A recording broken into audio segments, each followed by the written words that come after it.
हर हर महादेव। देवों के देव महादेव जी के चरण में प्रणाम करती हूँ, मेरा प्रणाम स्वीकार हो। माता गौरा पार्वती के चरण में प्रणाम करती हूँ, मेरा प्रणाम स्वीकार हो। गणपति ललनवा के चरण में प्रणाम करती हूँ, मेरा प्रणाम स्वीकार हो। सब देवी देवताओं के चरण में प्रणाम करती हूँ, मेरा प्रणाम स्वीकार हो। माता पिता के चरण में प्रणाम करती हूँ, मेरा प्रणाम स्वीकार हो। गुरु भाई बहन, मैं एक कथा सुनाने जा रही हूँ। इस कथा को पूरा सुनिए और रहस्य जानिए। आधी नहीं, आधी सुनने में शिव गुरु का अपमानित होती है और पूरा सुनने में ज्ञान होती है। इसलिए कथा को पूरा सुनिए और रहस्य जानिए। हर हर महादेव, घर घर महादेव। गुरु भाई बहन, एक किसान थे।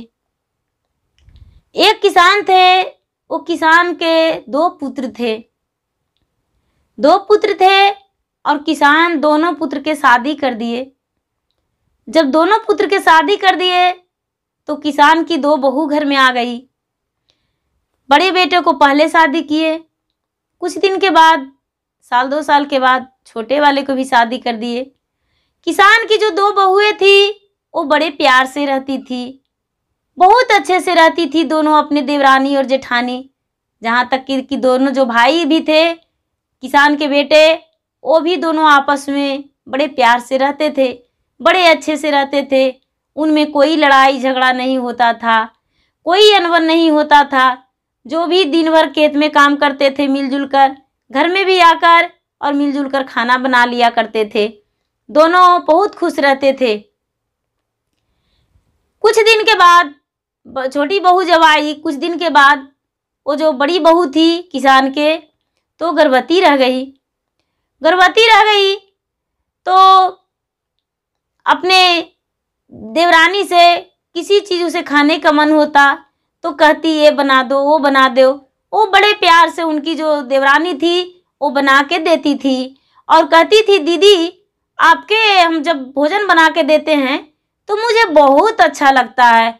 वो कहती, अरे हमको भोजन बना के देने में तुम्हें कोई तकलीफ नहीं है, तुम्हें और अच्छा लगता है? हाँ दीदी, अच्छा लगता है। एक दिन के बात हुआ कि वो जो बड़ी जेठानी थी वो गर्भवती थी, तो उसका 8वां महीना बीत रहा था और उन्हें कुछ ऐसा महसूस हुआ कि अपने जेठानी से देवरानी से कर रही है कि सुनो, आज हम दोनों साथ में हैं और मेरा उदर में बच्चा है। यदि बच्चा जन्म लिया और मेरा मृत्यु हो गया तो मेरा बच्चा को कौन देखेगा? ये जो देवरानी है वो बोली, दीदी आपको ऐसा नहीं हो सकता है, कभी नहीं ऐसा होगा। आपको हम मरने ही नहीं देंगे, भला भगवान आपको कैसे ले जा सकता है? वो जो जेठानी है वो बोली, यदि हो सकता है कि मेरा मृत्यु हो जाए तो मेरा उदर से लड़का जन्म ले आया, लड़की, उसको कौन देखेगा? मेरे पति तो दूसरा विवाह कर लेंगे, लेकिन मेरा बच्चा तो बिल्कुल अनाथ हो जाएगा। मेरा बच्चा को कौन देखेगा? ये छोटी देवरानी है वो कहती है, वचन दी कि दीदी यदि ऐसा अनहोनी भी हो जाएगा तो आपका बच्चे को कभी हम महसूस नहीं होने देंगे कि उसको माँ नहीं है, पिताजी नहीं है। हम अपना नाम देंगे और अपना पास रखेंगे, अपना बच्चे को प्यार उसे भी देंगे। बोले कि ठीक है, मुझे वचन दो।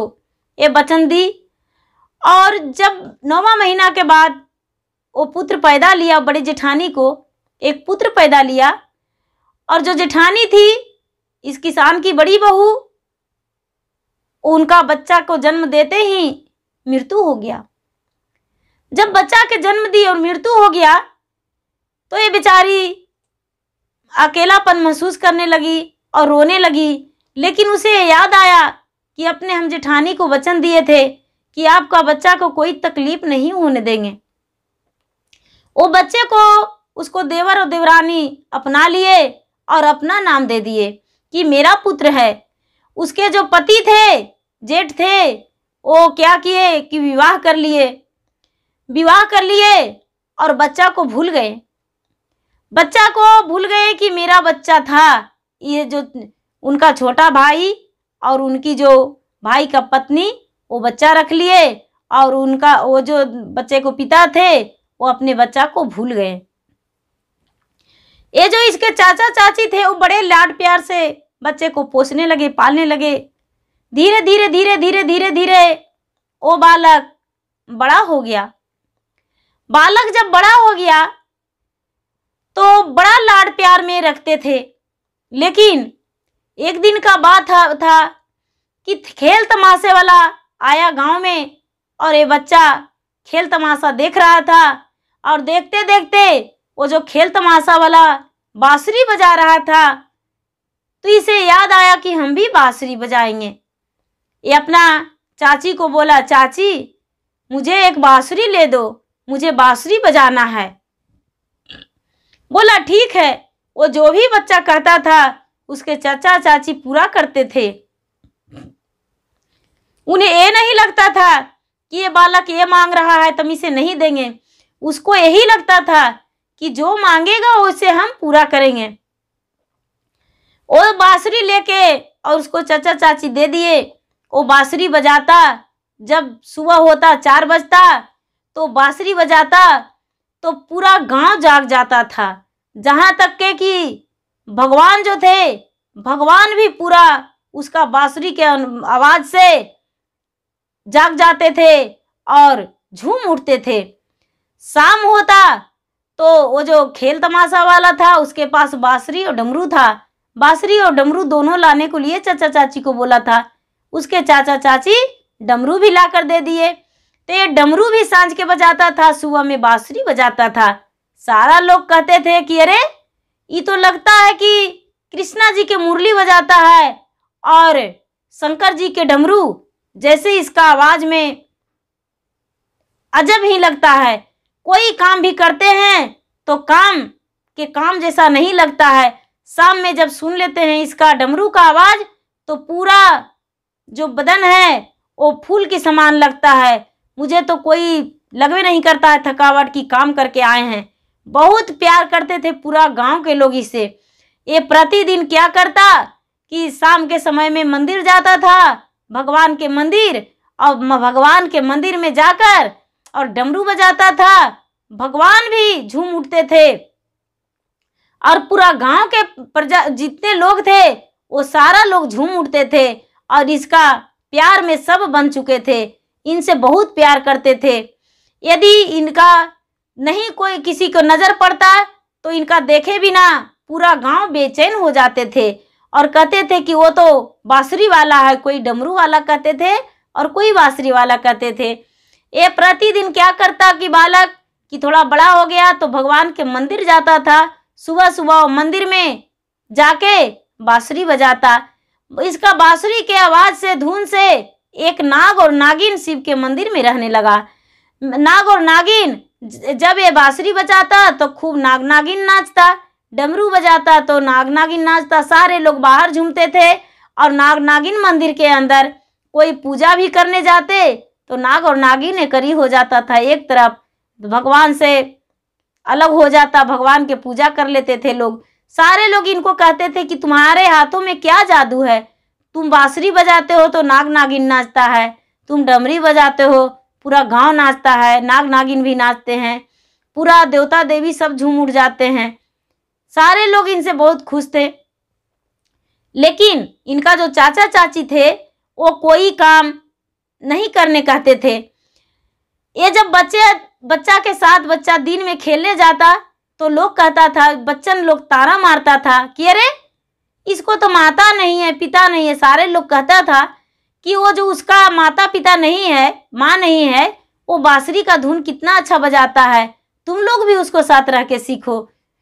लेकिन बच्चा इसको ताना मारता था कि अरे तुम्हारा तो माता नहीं है, पिता दूसरा विवाह कर लिया है, बड़ा बांसुरी वाले कहलाते हो, बड़ा डमरू वाले कहलाते हो, तुम्हारा चचा चाची पोसा पाला है। ये बेचारा दुखी हो जाता, अपने चचा चाची के पास पूछता, चाची मुझे ऐसा कहता है लोग। चाची उसे प्यार दुलार करके, लाड प्यार करके भोजन करा देता था, करा दिया करती थी और इसके बातों को भुला देती थी। और ये मंदिर में रोज जाता था। एक दिन के बाद था कि खेत में काम करने जा रहे थे और चाचा चाची और बोले कि बेटा हम जा रहे हैं खेत में, देरी हो जाएगा बेटा, थोड़ा सा पानी पहुंचा देना खेत पर। ये लड़का बोला ठीक है हम आ जाएंगे। क्या हुआ कि खेल कूद में बालक लग गया और पानी लेकर नहीं गया। पानी लेकर नहीं गया, शाम हुआ तो ये डमरू लेकर मंदिर में पहुंच गया और मंदिर में डमरू बजाने लगा। मंदिर में डमरू बजाने लगा और बजा बजा के सबको झुमा दिया। सारी लोग झूम उठे और नाग नागिन नाचने लगी। भगवान भी इसको डमरू की आवाज़ सुन के मन मोह गए और वो भी झूम उठे। सारी लोग खुश थे और सारी लोग इससे प्यार करते थे। कोई भी खाना खिला दिया करते थे, कभी वो कभी वो कभी वो कभी वो, किसी के घर ये खाना खा लिया करता था। सारा लोग इससे प्यार करते थे। सब लोग जानते थे कि इनका माँ नहीं है। बच्चा घर आया शाम को तो इसको चाची बोली बेटा हम तुम्हें बोले थे कि पानी लेकर आना, तो तू पानी लेकर नहीं गया क्या? डमरू बजाने से दिन कट जाएगा? ऐसा मत करना, तू डमरू बजाया और पानी नहीं पहुंचाया, गलत करते हो। ये जो बालक था वो कभी डांट फटकार सुना ही नहीं था। वो गुस्सा हो गया और गुस्सा होके बोला कि हाँ मेरा तो डमरू बजाने से और बांसुरी बजाने से ही गुजारा होगा, क्या करूं?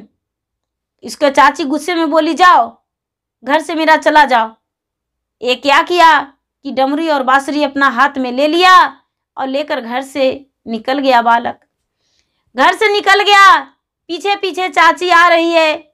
ये छुप गया कहीं, चाची घूम गई कि मेरा बच्चा किधर गया होगा। उसको चचा चाची बहुत ढूंढे, ये बच्चा छुप छुप के बहुत दूर चला गया, अपना गांव से बहुत दूर चला गया। चचा चाची ढूंढते रह गए लेकिन बालक नहीं मिला। बालक नहीं मिला। इसको चचा जो थे चाची को, इसका अपना पत्नी को बहुत सुनाए, डांट फटकार किए कि तूने उसको डांट दी और घर छोड़ के वो चला गया, आखिर वो कहाँ जाएगा, किसके पास रहेगा, उसको कौन भोजन देगा, तूने उसको डांट दिया। सारा गांव उसके चचा चाची पे नाराज थे कि वो बालक जो था सारा गांव का मनोरंजन था, सारा गांव उससे प्यार करते थे और तूने उसे भगा दिया। यदि नहीं खाना भोजन देना था तो तू कह देती कि हम उसको भोजन नहीं देंगे, उसको नहीं रखेंगे। वो पूरा गांव का एक कृष्ण कन्हैया बन के रह रहा था, तूने भगा दिया।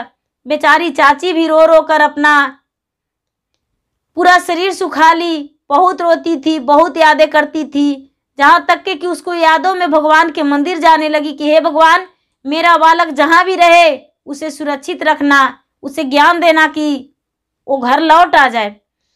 ये जो बालक था जो घर से निकल गया, गुरु भाई बहना, चलते चलते चलते चलते बहुत दूर चला गया। बहुत दूर चला गया तो शाम हो गया। शाम हो गया तो कुछ लोग खेत में काम कर रहे थे।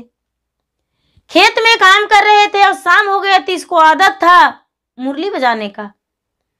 आदत था मुरली बजाने का। तो शाम हुआ और शाम होने से पहले मुरली बजाने लगा। दूसरा गांव में जाकर मुरली बजाने लगा।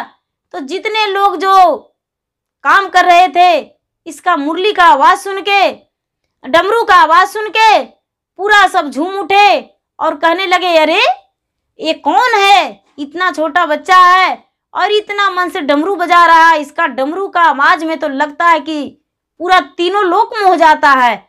और हम लोग तो काम किए दिन भर, तो शाम होता था तो लगता था कि पूरा शरीर टूटता था, दर्द से महसूस करते थे। आज तो लगता है कि पूरा अजीब सा लग रहा है। ये बालक कौन है, चलो उसको पास पूछते हैं। कुछ जो किसान खेत में काम कर रहे थे वो जाकर बोले बालक तुम कौन हो और कहाँ से आए हो? हमें तो लगता है कि तो कोई अजनबी बालक है। बोला कि क्या करूं, मेरे माँ नहीं है, मेरे चचा चाची ने पोसे हैं, मुझे घर से निकाल दिए हैं। हम डमरू बजाते हैं, बांसुरी बजाते हैं और मेरे पास कोई कला नहीं है, हम कोई काम करना नहीं जानते हैं। क्या करूं, कहाँ जाऊं? ये जो किसान थे वो बोले चलो मेरे गांव में जो राजा हैं वो राजा तुम्हें रख लेंगे, उनके पास बहुत सारे नृत्य करने वाले और कलाकारों का जरूरत है, वो बहुत सारे लोग के रखते हैं, चलो। गांव वाले जो थे वो गांव वाला लेकर चले गए। गांव वाला जब लेकर चले गए, सुबह हुआ, गांव वाला ही इसको रात में रख लिए, बोले कि कल दिन में ले जाएंगे राजमहल में। सुबह हुआ, जैसा ही 4 बजा, जैसा ही अपना बांसुरी का धुन बजाने लगा, मुरली। जब मुरली बजाने लगा तो उस गांव का पूरा लोग जाग गए, पूरा लोग के कानों में आवाज चल गया। सारी लोग पूरा झूम झूम कर उठ रहे हैं, हंस रहे हैं और कह रहे हैं, अरे इतना सुंदर बांसुरी कौन बजा रहा है। कुछ लोग बोले कि एक गांव में बालक आया है और उसके घर में है जो इतना सुंदर बांसुरी बजाता है। सारे लोग उसके घर गए और जाकर बोले, जरा उस बालक को तो देख ले, दर्शन तो कर लें, आखिर इतना अच्छा बांसुरी बजाता है। बोले, अरे बालक, तू तो इसी गांव में रह जाता तो बहुत अच्छा था। बोला कि मैं इस गांव में अगर आप चाहते तो आप चाहेंगे तो हम रह जाएंगे, लेकिन मुझे पैसे का जरूरत है, हम ऐसे नहीं रह सकते हैं। बोले, ठीक है, चलो राजमहल। गांव वाला लोग लेकर चले गए राजमहल, राजा के पास।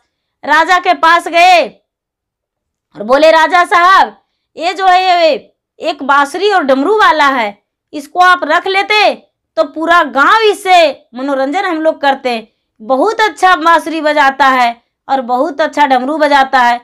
राजा कहने लगे, अरे सुबह में यही बजा रहा था बांसुरी और शाम में डमरू।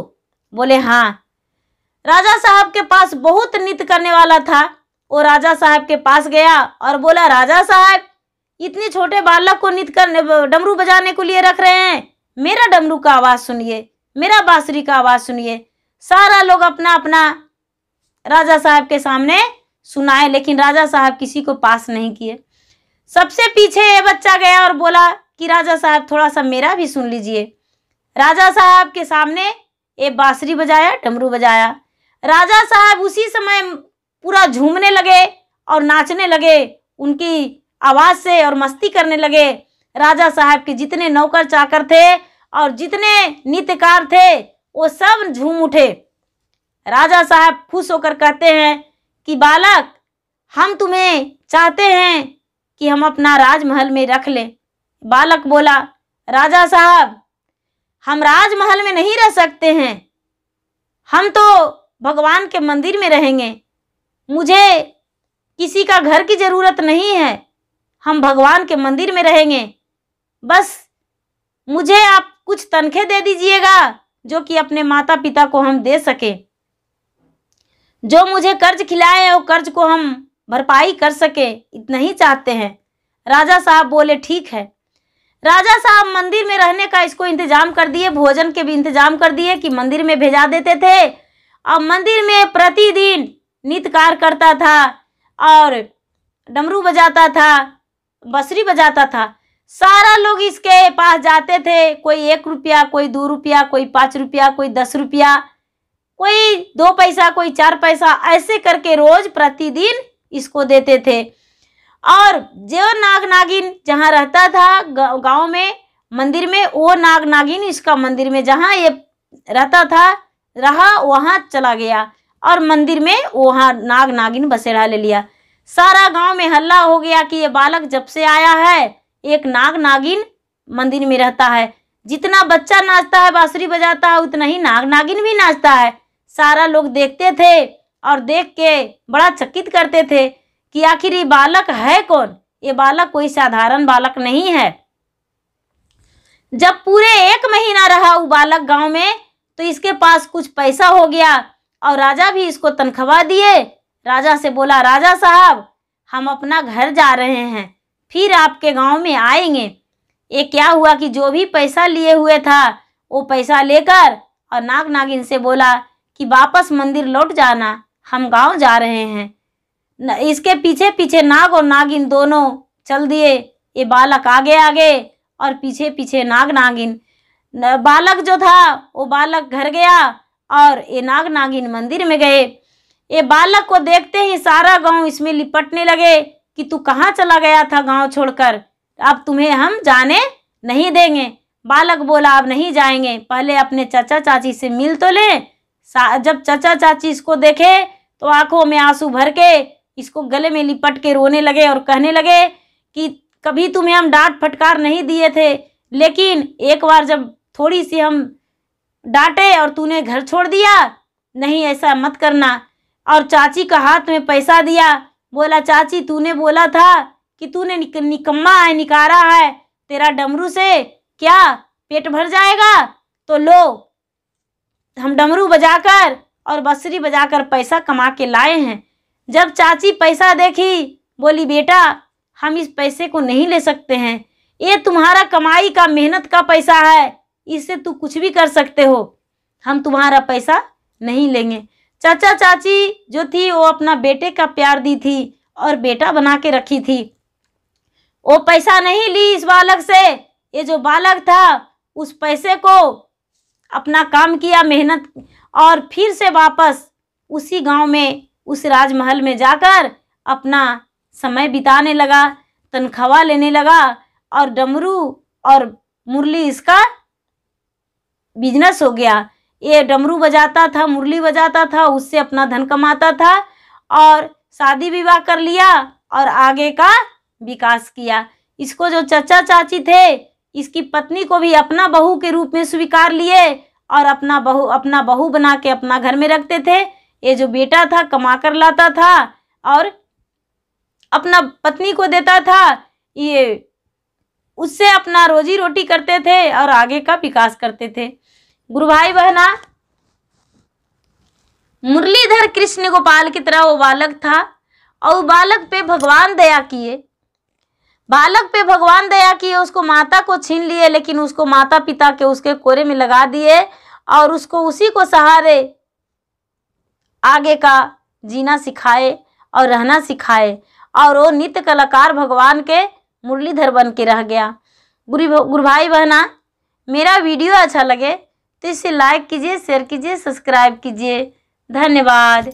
हर हर महादेव, घर घर महादेव।